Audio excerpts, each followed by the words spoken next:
सुप्रभात। जय श्री कृष्ण। श्रीमद् भगवत गीता के अध्ययन की इस श्रृंखला के अंतर्गत अभी तक हम कुल 13 अध्यायों का अध्ययन कर चुके हैं, जिनके अंतर्गत हमने भिन्न भिन्न योग क्रियाओं के माध्यम से उस आत्म तत्व तक पहुंचने की अनेक विधाओं को जाना।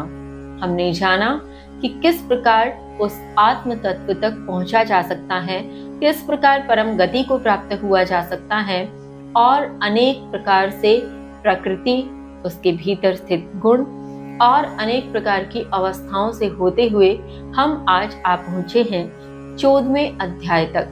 14वां अध्याय जो कि है गुण त्रय योग। गुण त्रय से तात्पर्य 3 गुण, सत, रज और तम, जिनके विषय में हम सामान्य रूप से भी बात करते हैं, किंतु इस सामान्य से इतर इसका गूढ़ अर्थ क्या है, इसके भीतर कितना ज्ञान का खजाना छिपा है, किस प्रकार से ये गुण उत्पन्न होते हैं, क्या इन गुणों का महत्व है, इस विषय में ही हम इस अध्ययन के माध्यम से चर्चा करेंगे, जो श्री कृष्ण ने अर्जुन से कही।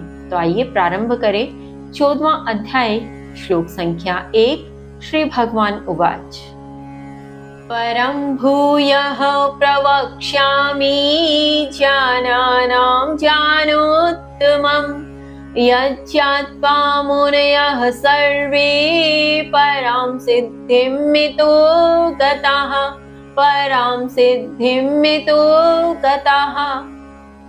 श्री भगवान अर्थात श्री कृष्ण ने कहा, समस्त ज्ञान में परम और सर्वश्रेष्ठ ज्ञान फिर कहूंगा, जो जानकर सभी मुनि इस संसार से परम सिद्धि को प्राप्त हो गए। भावार्थ, यहाँ श्री कृष्ण अर्जुन से कहते हैं कि हे अर्जुन, समस्त प्रकार के ज्ञान में जो सबसे सर्वश्रेष्ठ है, जो सबसे परम ज्ञान है, ऐसा ज्ञान मैं तुमसे फिर कहता हूँ, जिसे जानकर सभी मुनि इस संसार से परम सिद्धि को प्राप्त हुए हैं। आगे श्री कृष्ण कहते हैं, श्लोक संख्या 2। इदं ज्ञानम् उपाश्रित्य मम साधर्म्यम् आगताः सर्गे अपि न उपजायन्ते प्रलये न व्यथन्ति च, प्रलये न व्यथन्ति च।